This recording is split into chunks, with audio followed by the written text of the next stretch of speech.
other kids around my son's age had no problems with speech. He could not be understood by anyone but my husband and myself, and I felt like that was my fault somehow. I've lost count of the number of new words that he says, and that's in just over 6 weeks.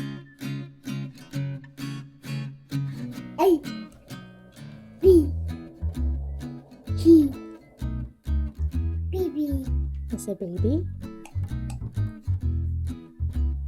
More baby. More babies. More rat. More egg. Egg. Uh-oh, egg. Where did it go? Hi, I'm Cailen. I am a mom of 2 under 2, and I'm from Toronto, Canada. My son is 2 years and 1 month, and my daughter is 5 months old. When I went to my son's 2-year checkup, I knew from following Raising Little Talkers on Instagram that he wasn't even at his 50-word milestone, and of those 50 words, less than half of them were what I would refer to as communicative words.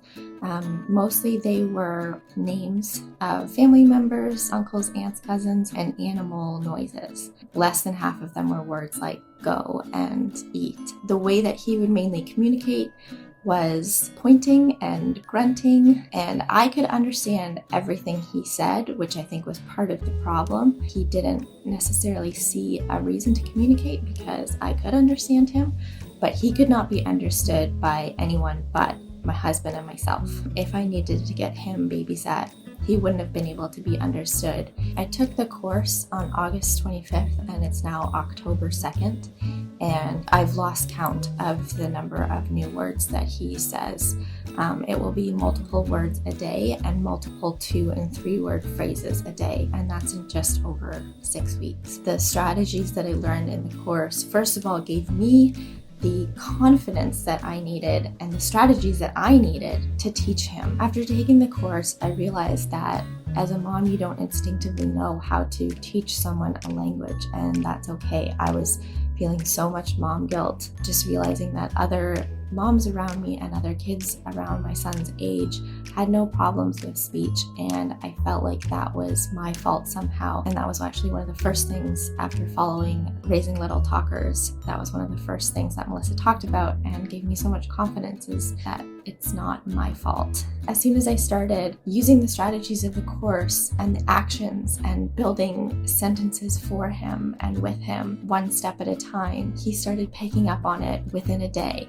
And then the next day, so the first one I really tried to work on was up. So he would just kind of raise his arms up to me, and then I started doing what Melissa talks about in the course, and within a day he started saying up. And so now we're working on pick up mama, and just building in that way, forming sentences and seeing him form his own sentences has been so encouraging and makes me so proud of myself for learning how to teach him something, and so proud of him for learning a new skill. One word that I would use to describe Raising Little Talkers is empowering, mostly for myself, but also seeing my child be able to communicate after not being able to communicate for so long been a game changer for our family life. I feel so empowered being able to teach him and to also know how to teach my daughter as she starts to grow up, and I'm already imitating her babbling sounds, and just excited to see the difference in my confidence and in my children's confidence in being able to communicate effectively and efficiently. If you are at all struggling with your child's speech, rather than just prolong that, take a step and try, and if it works, then it works, and if it doesn't work, then you can try something else. But it definitely worked for me, and now my child doesn't have to do speech therapy. Just being able to teach him how to talk in the comfort of our own home and just see him blossom has been amazing. It's night and day from what it was.